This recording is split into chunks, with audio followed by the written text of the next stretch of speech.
Hello tout le monde, j'espère que vous allez bien. Aujourd'hui, on se retrouve pour une FAQ sur le thème de la prise de masse. J'ai décidé de faire cette vidéo car comme vous l'avez vu d'après mes derniers vlogs, je suis en ce moment en pleine prise de masse. Et donc vu qu'on est dans ce thème, je me suis dit autant que vous posiez vos questions et que j'y réponde en vidéo. Je vous avais mis du coup en story une petite boîte à questions. Je vois que vous m'avez posé pas mal de questions, donc écoutez, je vais y répondre. Je les ai pas triées là les questions, je vais les prendre une à une, il n'y a pas d'ordre particulier. Donc pour ceux qui ne me connaissent pas, moi je m'appelle Margot, je suis coach et influenceuse fitness. Si vous voulez bénéficier de plein de conseils sur la musculation et l'alimentation, que ce soit pour la perte de gras, pour la prise de masse, pour la recomposition corporelle ou pour la santé tout simplement, n'hésitez surtout pas à vous abonner à ma chaîne si ce n'est pas déjà fait et vous pouvez également me suivre sur mon compte Instagram. Donc les amis, c'est parti avec la première question. Comment ne pas prendre trop de gras, voire pas ? Donc c'est vrai que c'est la grande question, quand on fait une prise de masse, ce qu'on veut c'est prendre de la masse musculaire mais on ne veut pas prendre de masse grasse. Donc comment faire pour prendre quasi uniquement de la masse musculaire? Eh bien pour prendre 0 pète de gras, il ne faut pas se mettre en surplus calorique. Surplus calorique, c'est-à-dire manger un peu plus de calories que les calories qu'on va dépenser. Or pour la prise de masse, très souvent on recommande un léger surplus calorique pour avoir plein d'énergie à l'entraînement et pour pouvoir du coup faire des entraînements efficaces et ainsi on est sûr de provoquer une prise de muscle. Mais si on ne veut pas du tout prendre du gras, il ne faut pas faire de surplus calorique tout simplement. Il faut rester en maintien calorique et espérer gagner du muscle comme ça. Alors c'est tout à fait possible de gagner du muscle en maintien calorique quand on débute ou quand ça fait pas super longtemps qu'on pratique la musculation.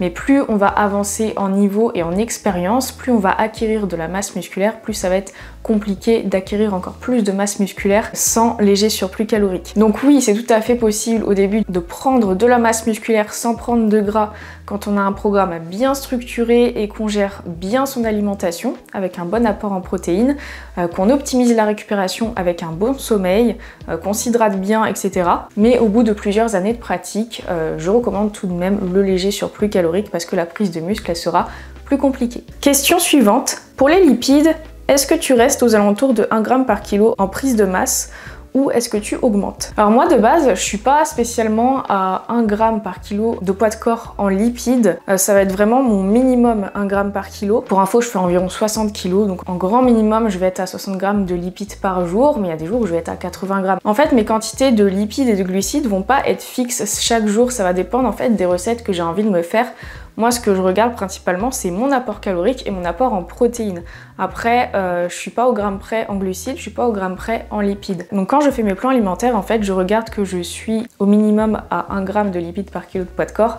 Si je suis un petit peu en dessous, c'est pas grave non plus parce que le lendemain, je vais sûrement être à plus que ça. Mais franchement, je me prends pas trop la tête avec ça. Vu que je me fais des recettes variées et équilibrées, j'ai aucun problème à consommer assez de lipides et aucun problème à consommer assez de glucides. Mais par contre, en prise de masse, pour les personnes qui ont peu d'appétit et qui ont du mal à augmenter leurs apports alimentaires parce que sinon elles ont l'impression de se forcer à manger. Donc ça va être pour les personnes qui vraiment galèrent à prendre du poids et qui veulent vraiment prendre du poids. Augmenter ses lipides à bien plus de 1 g par kilo, ça va être une bonne stratégie parce que les lipides, c'est le macronutriment le plus dense en calories, c'est le macronutriment qui apporte le plus d'énergie. Et en fait, manger des repas riches en lipides va permettre de manger un repas bien calorique sans forcément augmenter le volume de l'assiette. Et donc ça, c'est une super stratégie pour les personnes qui manquent d'appétit. Et si on veut appliquer cette stratégie, donc augmenter pas mal la quantité de lipides qu'on consomme pour augmenter beaucoup son apport calorique parce qu'on galère à prendre du poids, là va falloir privilégier les bonnes sources d'acides gras comme par exemple les fruits à coque, donc amandes, noix de cajou, noix, etc. L'avocat, une huile d'olive de qualité, les sources d'oméga 3 également comme les poissons gras. Donc voilà comment on peut gérer ces lipides en prise de masse. Ensuite, gagner en force mais pas en volume. Que se passe-t-il dans le corps dans ces cas-là? Alors si tu gagnes en force, que tu es capable de soulever plus lourd mais que tu n'as pas pris de volume musculaire, ça veut dire que tu n'as pas pris de muscle. Mais qu'il s'est passé autre chose dans ton corps. Ça va être ton système nerveux qui va être plus efficace. Un système nerveux efficace, ça veut dire quoi? C'est un système nerveux qui est capable d'activer le plus de fibres musculaires possible. En fait, au sein de ton muscle, tu as plusieurs fibres musculaires, mais elles ne s'activent pas toutes quand tu effectues un effort. Et gagner en force, ça veut dire gagner en efficacité à ce niveau-là, c'est-à-dire que ton corps va pouvoir activer plus de fibres musculaires au sein d'un même muscle et ainsi tu auras plus de force. Mais ça ne veut pas dire que tu auras pris du muscle. Après forcément, si tu prends du muscle, tu augmentes la taille de tes muscles, donc tu as plus de fibres musculaires, et bien forcément la capacité d'activation de ces fibres musculaires augmente et donc tu deviens quand même plus fort quand tu prends du muscle. Mais tu peux devenir plus fort sans prendre de muscle, justement, en ayant un système nerveux qui devient plus efficace. Et ça, c'est une notion que j'ai abordée sur une vidéo sur la force.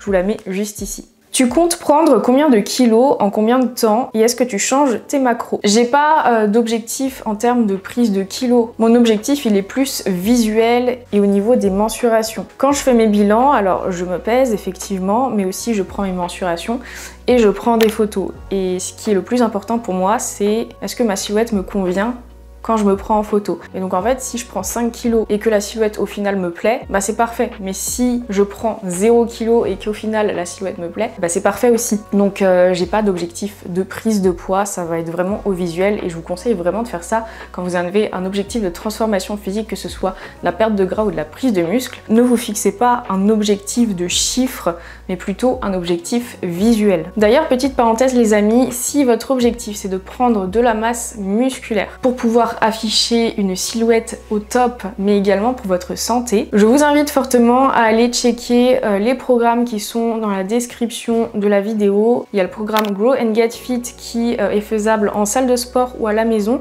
et qui est adapté vraiment à tous les niveaux, que vous soyez complètement débutant, intermédiaire ou confirmé. Vous pourrez prendre de la masse musculaire avec ce programme. Et vous avez le programme Grow and Get Strong qui par contre est réservé aux confirmés et est disponible uniquement en salle de sport. Et vraiment vous lancer dans un programme de musculation élaboré par une professionnelle, c'est le meilleur moyen d'aller droit au but. Et ça va vous permettre d'éviter énormément d'erreurs. Vous allez gagner énormément de temps et vous allez faire les choses correctement dès le départ. C'est pas que des programmes de musculation parce qu'avec vous avez un contenu nutrition qui est extrêmement complet. Vous avez plus de 70 recettes avec calories et macronutriments indiqués et j'ai tenu à ce que toutes les recettes soient extrêmement simples à faire. Et surtout, c'est des recettes très savoureuses. Vous avez l'impression d'être en cheat meal tous les jours, alors que vous avez une diète pour perdre du gras ou pour prendre du muscle selon vos objectifs. Donc voilà les amis, si en 2025, votre objectif c'est de glow up, de prendre de la masse musculaire, perdre de la masse grasse et d'afficher une silhouette dont vous êtes fier, eh bien n'hésitez plus pour rejoindre l'un de mes programmes. Il y a déjà plus de 1300 femmes qui ont pu se transformer grâce à eux. Les liens sont dans la description de la vidéo. Fais-tu du cardio même en prise de masse? Si oui, quel type de cardio? Alors le cardio, c'est quelque chose que j'ai délaissé durant de nombreuses années parce que je n'aime pas spécialement ça. Mais c'est vrai que cette année, j'ai intégré une routine cardio dans mon programme et cette routine cardio, je la garde même en prise de masse.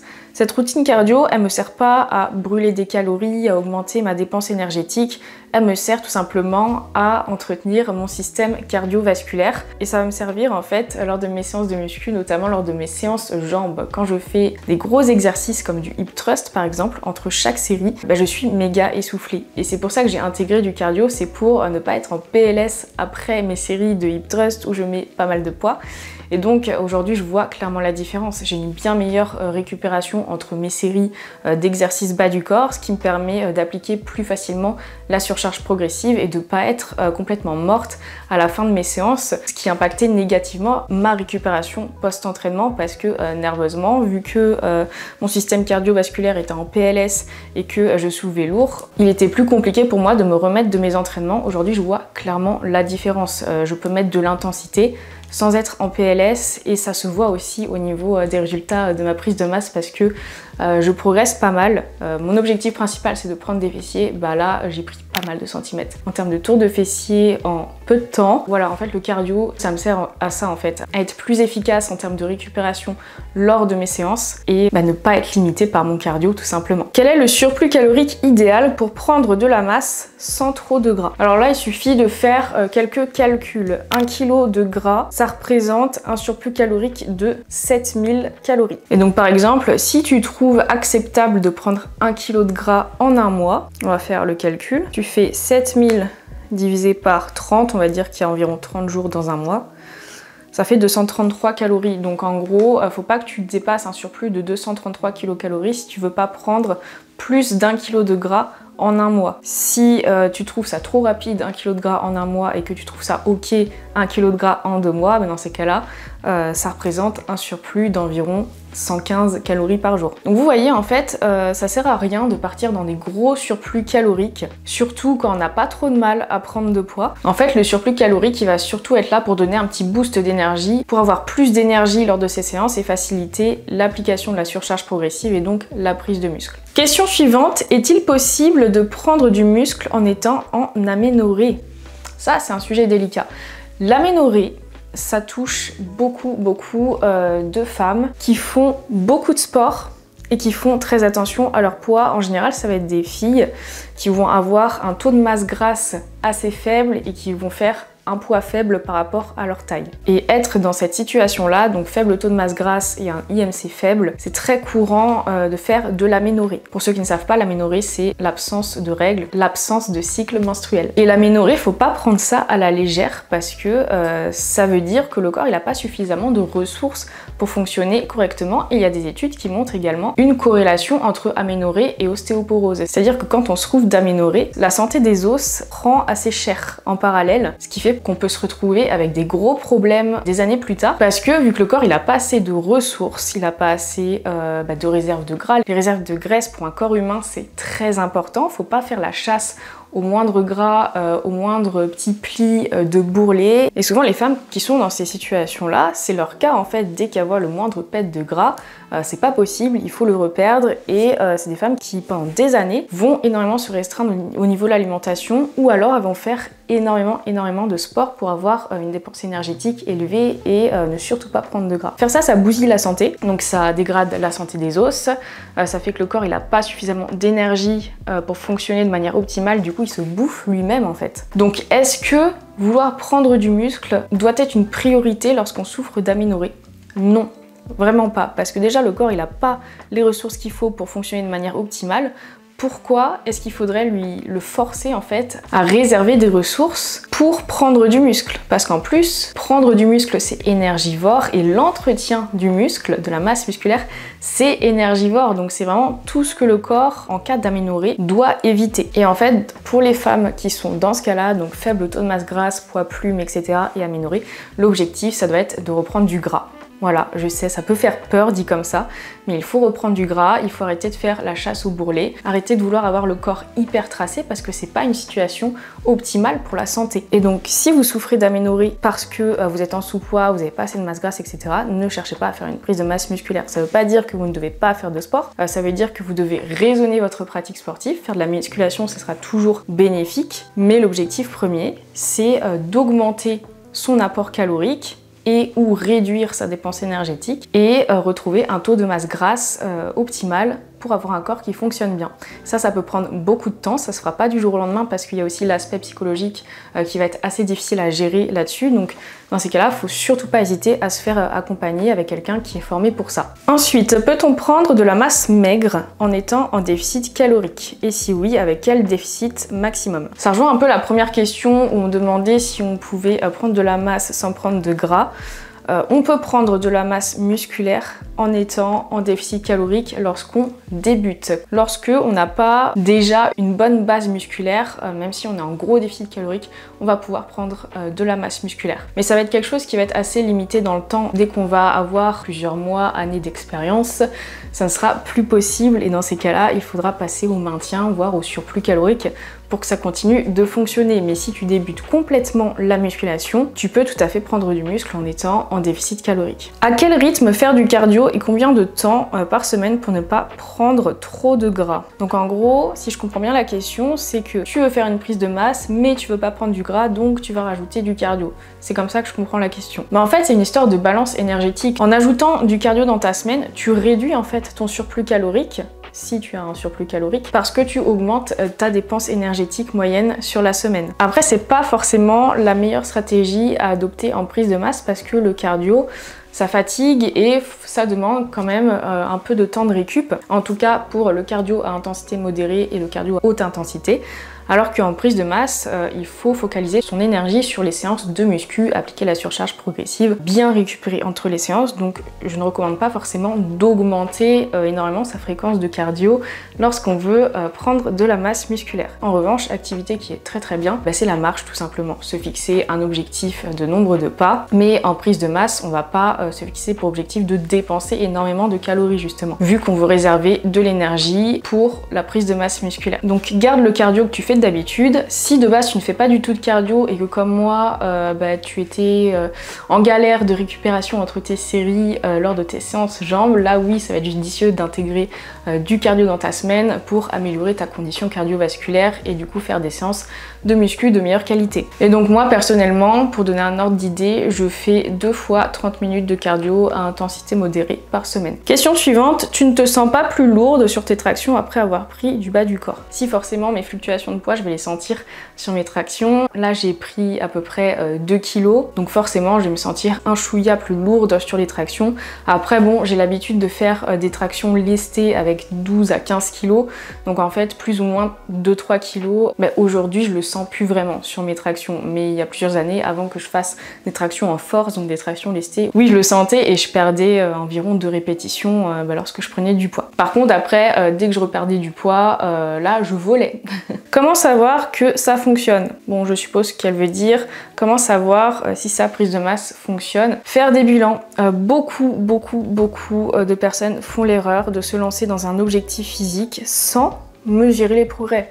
Donc déjà, ils ne font pas de bilan avant de commencer, c'est-à-dire faire les photos avant, prendre les mensurations du avant et prendre le poids du avant. Et il y en a plein qui, par exemple, quand elles se lancent dans un de mes programmes, en fait, n'ont pas de repères pour se comparer avec avant parce qu'elles n'ont pas fait leur premier bilan, alors que dans mes programmes, il y a vraiment les tableurs, etc. avec les bilans à faire toutes les X semaines et j'insiste bien justement sur l'importance de faire son avant. Parce que quand on a entamé un programme de 20 semaines et qu'on a fini, on aime bien voir ce que ça donne à la fin quoi. Donc comment savoir si ce qu'on met en place ça fonctionne? Il faut faire des bilans régulièrement, toutes les semaines ou toutes les 2 semaines.